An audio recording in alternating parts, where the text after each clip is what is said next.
દૂધને પહેલાં 2 ઉભરા આવે એવું ગરમ કરવાનું. ગરમ કરીને બિલકુલ ઠંડુ કરી દેવાનું. આ દૂધ છે, આ ઘી છે, આ ખાંડ, આ દહીં છે અને આ મધ. હવે આપણે બધું ભેળવીને પંચામૃત બનાવશું.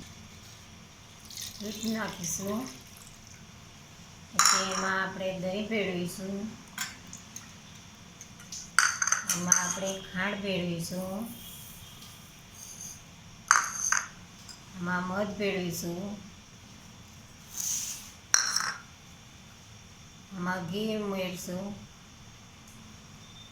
5 વસ્તુ ઉમેરી પંચામૃત બનાવવાની 5 વસ્તુ આપણે ભેળવી દીધી છે. પંચામૃત બની ગયું છે. હવે 5 થી 6 કલાક પછી એને વાપરવાનું. ઠંડુ થઈ જાય ને બધું મિક્સ થઈ જશે પછી સ્વાદમાં સારું લાગશે. તરત જ લેશો તો સ્વાદ સારો લાગશે નહીં.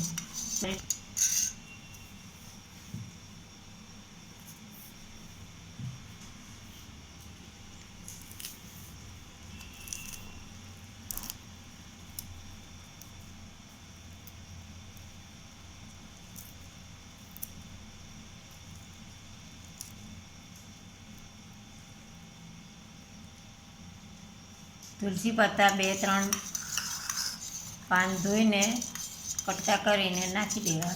5-6 કલાક પછી વાપરવાનું.